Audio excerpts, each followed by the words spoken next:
Mali News jabarala jabago amnu sagolenu onna shu anikli oni nyawma biye alamsay novembre kalo kile saba samba fla ani mugan fla kuna foni folo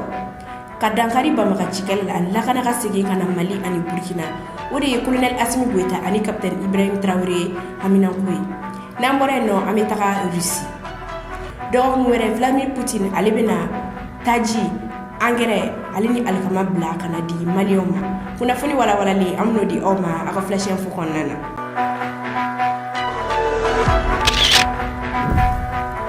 kuna foni damnena Umar Margo nyi bagaw kumbe kolonjeba kunu wurada sumalinna Mali garde national lo olukoni sira kolonjeba noye Umar Margo fadui ayira la ka fo ku sigalindo kuna soro Umar Margo ali dugulinde afa sola garde nu kon sele kolonjeba kunu wulila kata Umar Margo fafino kata daw kari ka so belajilina je kilingile Umar Margo dogondo ni ale kumbino ale koni yayira ka fo koni te ko ketai wa ayayira ka fo kale kumbe fe ka garde nu bali waso fui kuna fondi chikola ubayira ka fo ko garde nu koni Umar Margo dogoni lajaba garde nu kon kele ka so belajilina je kilingile Umar Margo yi uka minonta ni ngataka ka daw koni karlento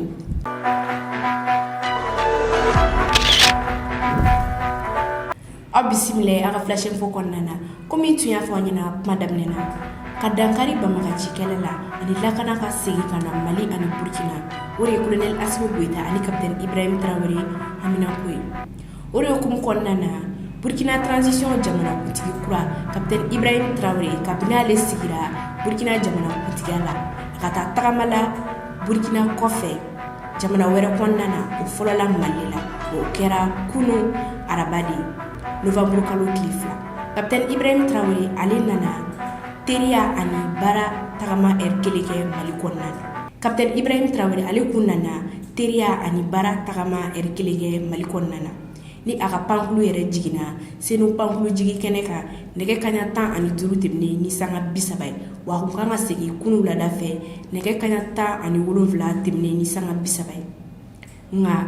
Mali jamana kuntigi ani Burkina jamana kuntigi wa nyogonye o kera nyogonye kuntagala jay sabula we sabari ke nyogonye la o kum konnana sa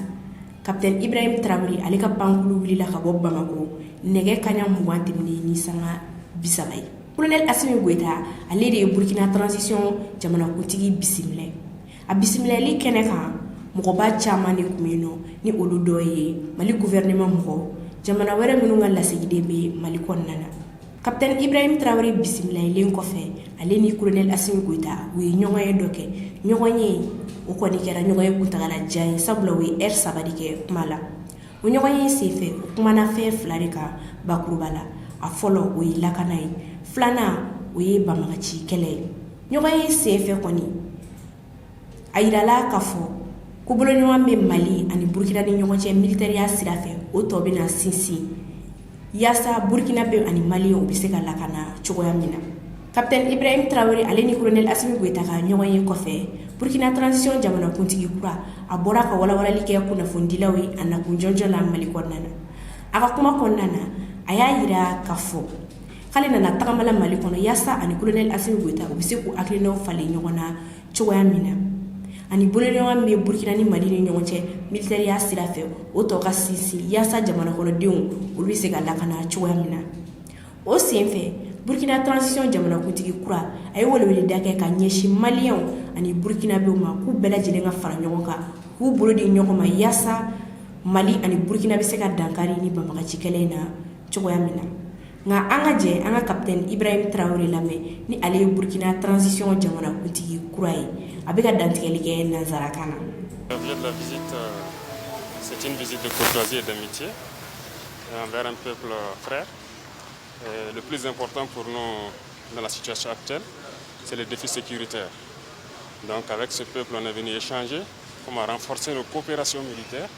et pouvoir mieux mener nos opérations et sécuriser nos populations. C'est l'objet principal de la visite. De renforcer nos coopérations bilatérales en matière de sécurité et de défense.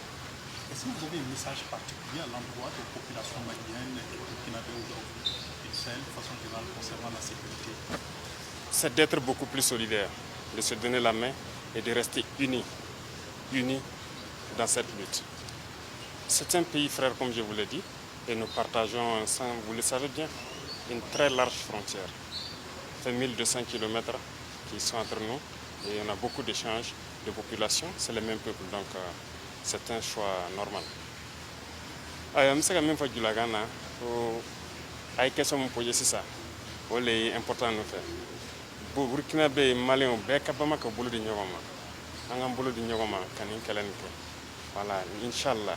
a tɔ na bɛ Ala bolo n y'o de fɔ n ko Burkina ni Mali o bɛɛ ye peuple kelen de ye voilà c'est le même peuple. Kunnafoni filanan taji tɔn 60 alikama tɔn 25 ale ni angɛrɛ tɔn 35 o de bɛna bɔ Moscou ka na Bamako a bɛna tɛmɛ Conakry port de fɛ ni o wariw bɛɛ lajɛlen bɛnna sefa wari miliyari 60 ani kɔ de ma ni baaraw bɛɛ lajɛlen bɛ ka kɛ boloɲɔgɔn bɛ Mali ani Russie ni ɲɔgɔn cɛ jago sira de fɛ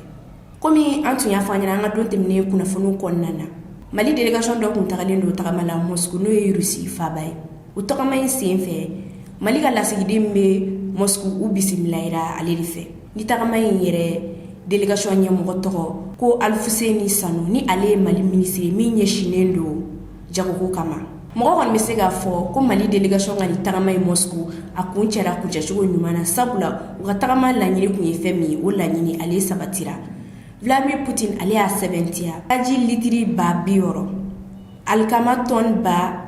25 ale ni angɛrɛ tɔn 35 u bɛna bɔ Moscou ka na Mali kɔnɔna na wa k'a nali olu bɛna daminɛ dɔgɔkun wɛrɛ komi a bɛɛ lajɛlen b'a kalama an filɛ nin waati min na ko sisan nɔ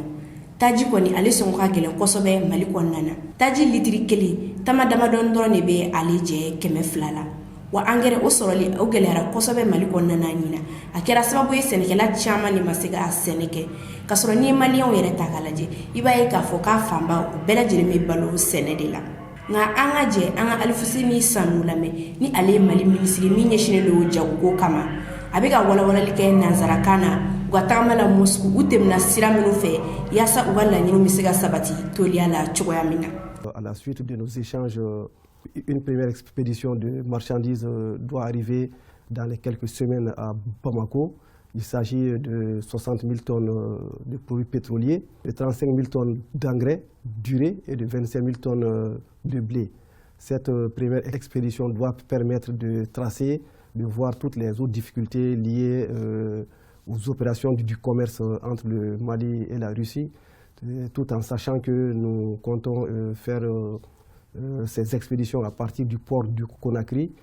pour lequel nous devons essayer et vérifier si toutes les conditions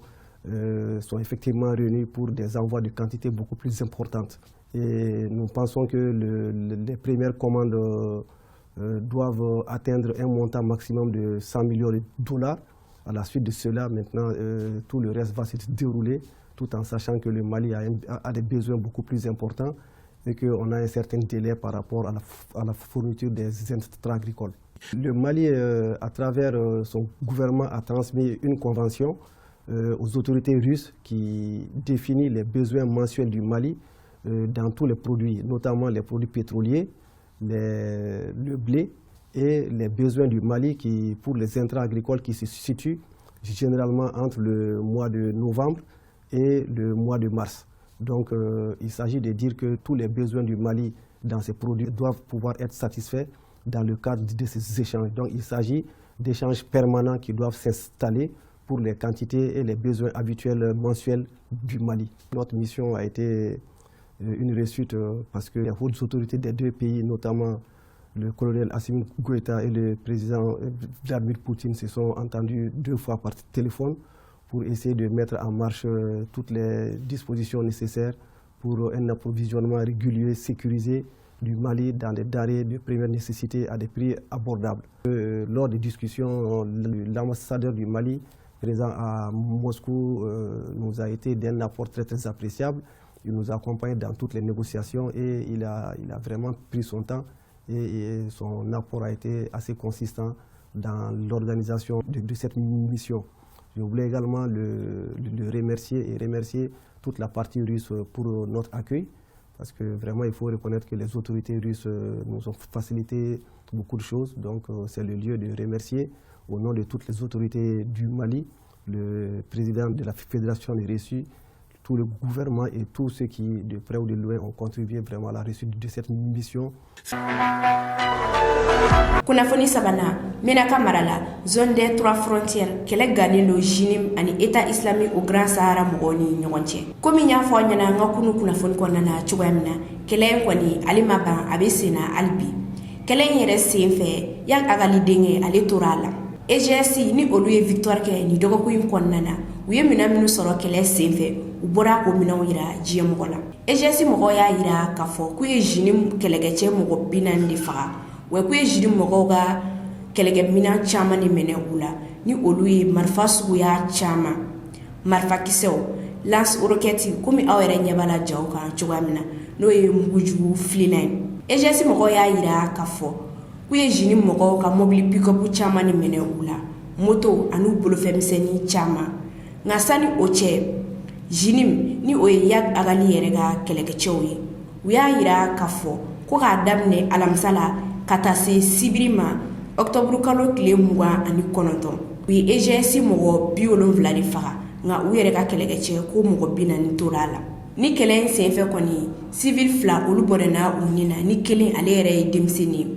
civil fla nunu u fagara kuto bus dori konnana u kumega bo ansongori kukunda Menaka ame dawde ke ala ka hina wula ku dayro sumaya ni kelen senfe Menaka dugumisen dugude chama ne wila ka bu sigoro la ka tu sigi Menaka ku sabla fene wati bina ko sisan la kana baliya ko nyenya lendo Menaka marala ka boka da awkloka gatia no ye el ajral gamu yere ka keleke choy olu ni EGSI mogo karla nyogona denendo octobre kalo kile bisaba ani kele o kelen senfe EGSI mogo tan ani turbonyangu olu torala wagati ya mogo konto olu fene torala. Kunafoni nanna Côte d'Ivoire militaire minendo Mali konnana Côte d'Ivoire ani Mali ubena kumata ni nyogoye yasa nyega sega soro ko ina chugoya mina abini jouer kalo kile tan 2022 temni Côte d'Ivoire militaire binan ani konto olu nana Mali konnana ni Mali autorité yu mene ko mercenaire do o sefe to wodi swanira ka ke jamana fulanu nchela be bagay nga kunafoni laba mbe ambulu o kunafoni de ko Côte d'Ivoire délégation do binali takamala Mali konnana Alassane Dramane Ouattara ka cido bena bisimile colonel Assimi Goïta fe kuba duna natawla sabula Ivoirien ya yira kafo ko ni koina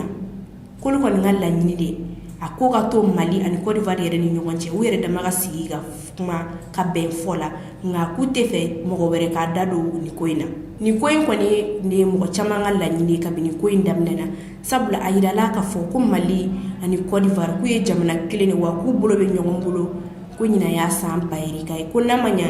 jamana kile mogo minena jamana doyen konnana jamana kutigi flore ka nga sigiga kuma ka ben fola nga ku manga ta wili bla mo were ma ko da ke uchela bembagay komi antu ya fa nyana anga dogo kun temni kuna fonu konnana chugoya mina ni affaire ko ni ale kun sera akunje yoroma sabula akori yere sorola ni kuma intane kundu kele hunde aje sabula akori yere ale blala ka taga di Côte d'Ivoire nyamo ma ku tega no blala nga umaso sabula uya yira ka fo ku fe flabe akori konnana ko kanka ulu kon tese ku tega no bla aka o folo o de ku kali ku chien pute agression wale ta ka nyeshi malima tuguni variant ya yira ka fo ko kon tese ku tega no bla ni sebenka ku sabula nu tega no bla ka ko ba yira ka fo ko de la ka agression wale do ta ka nyeshi malima ku ka sor umadeli ko ke folo aflana oye Mustafa Ben Barkade ni ale bewade vice président Mali ala nyini ko Mustafa Ben Barka blaka na Mali konnana ku be na la sigide were blaka taga anola sabula Mustafa Ben Barka ale nominele do Mali justice de fait Ivoirien ya yira ka fo ko Mustafa Ben Barka ka dossier te ulubulo wa ku teseka u kale ku chien ko ni koyi abena bo abosira fe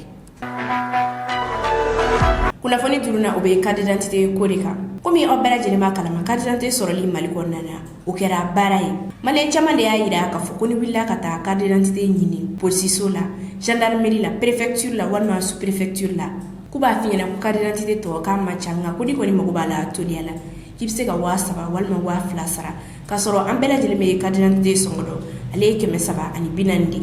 Mali ministre min nyeshine do lakana ko kama Daoud Ali Mohamedine ale kon bole ni koyi kalama abura ka kuma aka kuma konnana a yira ka fɔ ko fɛn min ye 340 ko n'a fɔra ko bɛ ka feere maliyɛnw ma 3,000 walima 2,000 la ko ye wale k'ale tɛ jɛ ni wale min ye cogoya si de la wa a y'a ɲini maliyɛnw fɛ ko ni wale kɛra mɔgɔ min na k'u ka bɔ mɔgɔ min y'a k'u la u k'u ko fɔ o yaasa o ni ɲangili min ka kan o ɲangili ka se ka da u kɔnɔ nka n'i ye Dawudu Ali Mohamedi ni kuma yɛrɛ ta k'a lajɛ i b'a ye k'a fɔ ko ni kuma in ni dagabɔndala kuma de nka an ka jɛ an ka Dawudu Ali Mohamedi yɛrɛ lamɛn ni ale ye Mali minisiri min ɲɛsinnen don lakanako kama a bɛ ka walawalali kɛ ni ko in kan. Et j'invite la population à dénoncer son état.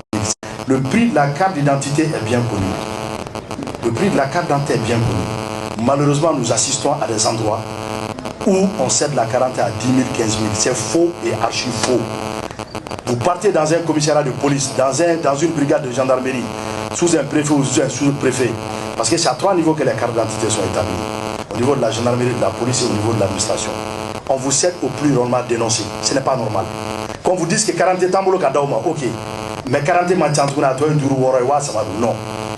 Et j'invite la population à dénoncer ceux qui font la surenchère par rapport à la carte d'identité. Si on va donner aux gens 10 000, 15 000, c'est quoi? Je ne peux pas accepter cela. Quand vous n'avez pas de carte d'identité, dites aux gens, il n'y a pas de carte d'identité, il y a la pénurie, c'est bon.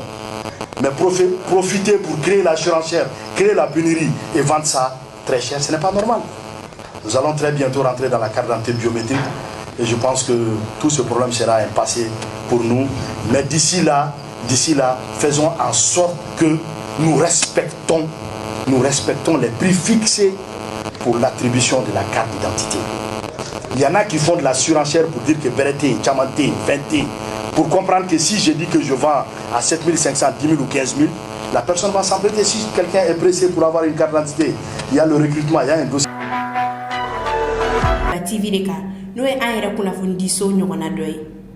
bi alamisa novembre kalo tile 3 Joliba TV ale kɔni datuguna fo kalo 2 ka sababu kɛ Joliba TV kunnafonidila dɔ ka émission ye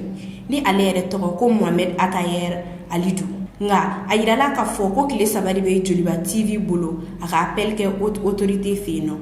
wa ko ni olu y'a ka appel accepté Joliba TV ale kɔni bɛna se ka dayɛlɛ nga ni haute autorité mɔgɔ banna Joliba TV ka appel ma Joliba TV ale kɔni datugulen na to fo kalo 2 ni ne kun ye an ka bi flash info ye ka da aw tulo kan aw ni ce aw ka lamɛnliko ɲuman na an ka foli bɛ an lajɛbaga bɛɛ lajɛlen kɛrɛnkɛrɛnnenya na minnu bɛ k'an lajɛ ka bɔ Chine aw k'an bɛn wagati wɛrɛ.